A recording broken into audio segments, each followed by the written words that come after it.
तुलसी। पूर्व जन्म में एक लड़की थी जिसका नाम वृंदा था। राक्षस कुल में उसका जन्म हुआ था। बचपन से ही भगवान विष्णु की भक्त थी। बड़ी ही प्रेम से भगवान की सेवा पूजा किया करती थी। जब वह बड़ी हुई तो उनका विवाह राक्षस कुल में दानव राज जलंधर से हो गया। जलंधर समुद्र से उत्पन्न हुआ था। वृंदा बड़ी ही पतिव्रता स्त्री थी, सदा अपने पति की सेवा किया करती थी।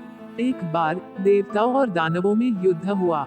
जब जलंधर युद्ध पर जाने लगे तो वृंदा ने कहा, स्वामी, आप युद्ध पर जा रहे हैं, आप जब तक युद्ध में रहेंगे मैं पूजा में बैठकर आपकी जीत के लिए अनुष्ठान करूंगी, और जब तक आप वापस नहीं आ जाते मैं अपना संकल्प नहीं छोड़ूंगी। जलंधर युद्ध में चले गए और वृंदा व्रत का संकल्प लेकर पूजा में बैठ गई। उनके व्रत के प्रभाव से देवता भी जलंधर को ना जीत सके।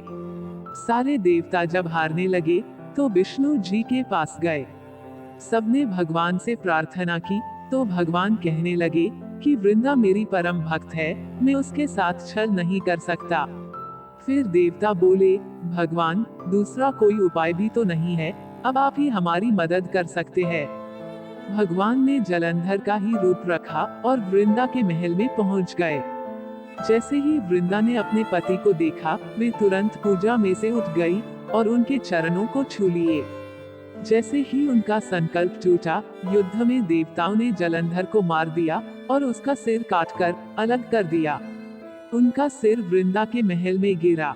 जब वृंदा ने देखा कि मेरे पति का सिर तो कटा पड़ा है, तो फिर ये जो मेरे सामने खड़े हैं, ये कौन है? उन्होंने पूछा, आप कौन हो जिसका स्पर्श मैंने किया? तब भगवान अपने रूप में आ गए, पर वे कुछ ना बोल सके। वृंदा सारी बात समझ गई। उन्होंने भगवान को श्राप दे दिया, आप पत्थर के हो जाओ, और भगवान तुरंत पत्थर के हो गए।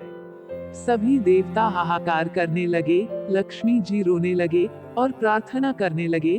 तब वृंदा जी ने भगवान को वापस वैसा ही कर दिया और अपने पति का सिर लेकर वे सती हो गई। उनकी राख से एक पौधा निकला। तब भगवान विष्णु जी ने कहा, आज से इनका नाम तुलसी है और मेरा एक रूप इस पत्थर के रूप में रहेगा, जिसे शालिग्राम के नाम से तुलसी जी के साथ ही पूजा जाएगा, और मैं बिना तुलसी जी के भोग स्वीकार नहीं करूँगा। तब से तुलसी जी की पूजा सभी करने लगे और तुलसी जी का विवाह शालिग्राम जी के साथ कार्तिक मास में किया जाता है। देव उठावनी एकादशी के दिन इसे तुलसी विवाह के रूप में मनाया जाता है।